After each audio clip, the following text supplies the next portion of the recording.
The views expressed on the Nova Society are those of the panelists and guests and do not necessarily reflect the views or opinions of the Phoenix Research Institute or any institution which any panel member is associated. Reproduction or dissemination, other than for the purpose of education or information without the express written permission of the Phoenix Research Institute or Nova Society Media, is strictly prohibited.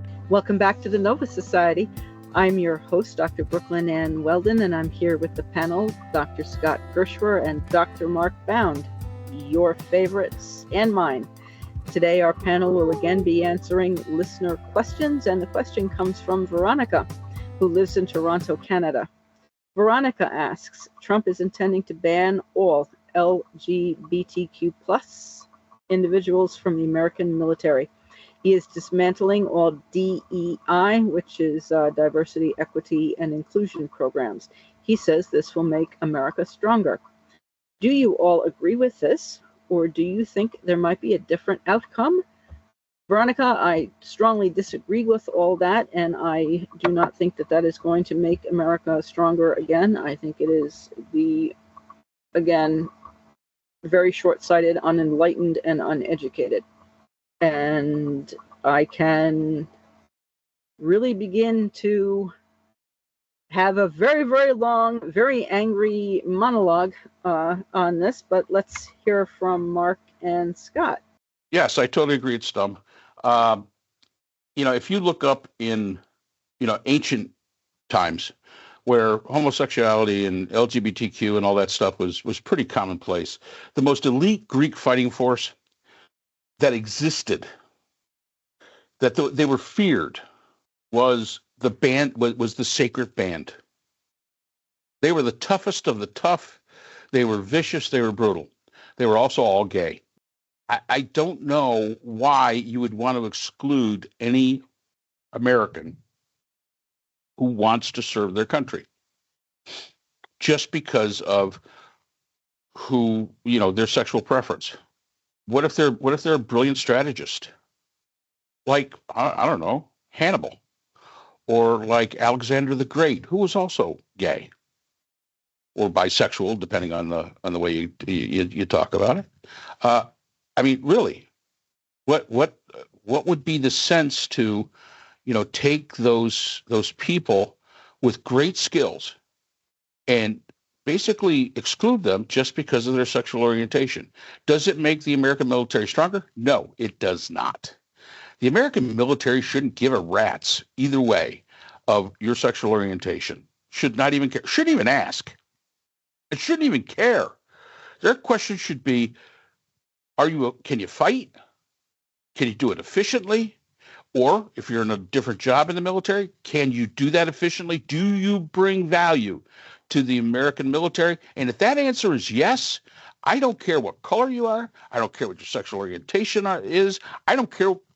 Basically, if you came from Mars, we should accept you and let you do your thing. Yeah, it's really hard to argue with all that. I'm not going to go all the way back to the Greeks. Sorry, but no, I mean it's a fair point. It's a ridiculous stereotype that the military, if they accept gay men, are going to have do nothing but marching or something like that. And as far as women are concerned, I give you this. I'm going to just throw this out there. I believe our military at this point is like 20% women. Israel's military is something like 35% women. Don't tell me for a second that you think that Israel's military is weak in any way. They are really, really good at what they do.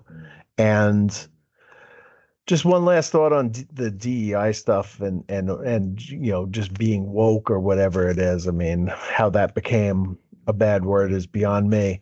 It is an aspiration that I have to be woke someday. I'm not there yet, but I do try as best I possibly can to get there. But I do know people who served in the military, and they have to serve in close quarters with other people and people who come from all over the country. and people of different religions and races and ethnicities, right? We've seen it cliched in World War II movies where, there's a plucky guy from Brooklyn and there's a taciturn Mainer or, farm boy or something like that, and they all have to get along. It's become a cliche. Well, now this time around, the U.S. Army is having trouble recruiting people because it has a reputation in some circles of being the black wing of the military. And we need an integrated fighting force that has the ability to get along with one another. And DEI training is very likely the best way to get people to understand the commonality of your comrade in arms rather than the differences. And it seems to me worthwhile doing. I don't know where all this is going exactly, but there are some ridiculous ideas and cliches and misapprehensions about all this stuff. The the idea that DEI or affirmative action promoted unqualified people of color or race or sex or whatever into positions that they are not that they're not qualified for is a ridiculous thing. The whole idea of it was to stop people getting promoted because they're family connections or they're from a good wealthy white family in town. And so I mean Donald Trump is a DEI hire. Basically he went to Wharton School of Business, not based on his merit but on the fact that his father was a wealthy guy. All his kids went to schools based on the idea that their father promised to deliver lots of money to those schools, right? Three of them, I think, at Penn, and another one at Georgetown. None of them earned their way in. They got in there by dint of their name and their father's money and connections. That's what DEI fights against, that exact same thing. DEI is supposed to, or affirmative action is supposed to say, hey, look, we're just doing this on merit. And there are black women out there who are capable of being judges, but they never get thought of. So now we're going to think of them. And that's why we have Ketanji, whatever her name is, Jackson. Um, it like just the twisting of reality into a pretzel that you see on the part of the right all the time is just, it's disingenuous.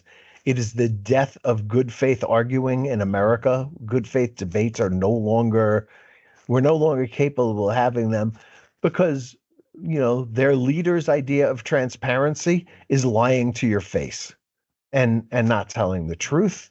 And it's, I I just find it so wrong. So I would say disheartening, but I don't really care that much. It's not all that disheartening, but it is stupid as hell to think that we need this for our military. What we need for our military is good training. If a person can't be a combat soldier, there's other roles for them to play, and we need people to play that. Certainly, we've seen Tammy Duckworth and other people contributing to the military as females. We've seen gay people. We've all kinds of. It doesn't matter. Can you get the only thing that matters is can you get the job done? Now, there used to be a class of people who would automatically go to West Point or automatically go to Annapolis. Those, that hopefully is being replaced by people earning their way in, even though they don't have the family connections to get there or the money or whatever it is that you need a congressman's support. So you pay off a congressman to get your kid into West Point or whatever it is. Hopefully that is something that is being corrected and, taking a step back, as we see all the time with conservatives. is just makes it harder for us to take the 2 steps forward that we actually need to do to make this country better. Absolutely. So hopefully we answered that one. I wanted to add, though, and here we go. This whole thing is simply wrong. People really did not understand what they were voting for, and they did not do their research the way they should have. And for Trump to say that he likes uneducated people, it's quite obvious why. So I do hope that we answered your question, and thank you very much for asking. And I know that Canada, with right now the exception of BC, is also making a right-hand turn. So we'll see who becomes the next prime minister. And I wish everybody luck under these tariffs. So do keep listening to the Nova Society. We appreciate you, our listeners, and we will see you again next time. The Nova Society is a production of Nova Society Media, a division of the Phoenix Research Institute. We'd like to thank our production partners, Buzzsprout, who hosts the Nova Society, Audacity, our editing partners, Apple iTunes, the largest source of podcasts and music on the internet, Spotify, the most popular platform for the Nova Society, and iHeartRadio, your source for all things music and podcasting. The Nova Society is available on all of these and other quality platforms listed in our description. We'd also like to thank all of our listeners. Without your support, the Nova Society would not be possible. If you have a question or a comment, we can be reached at nova.society.podcast@gmail.com. So for Dr. Brooklyn Ann Weldon, Dr. Priscilla Hobbs, Dr. Scott Gershwer, and all of us here at the Nova Society, I'm Dr. Mark Bound. Remember, the true power in society is knowledge. Thanks for listening, and we will see you again next time. We'd like to thank our sponsor for this episode, the Journal of Interdisciplinary Conflict Science. The JCIS is an open journal for upcoming scholars. The JCIS is currently accepting article submissions on an ongoing basis. JCIS is a publication of Nova Works, a scholarly repository at Nova Southeastern University. A link to the journal is in our description.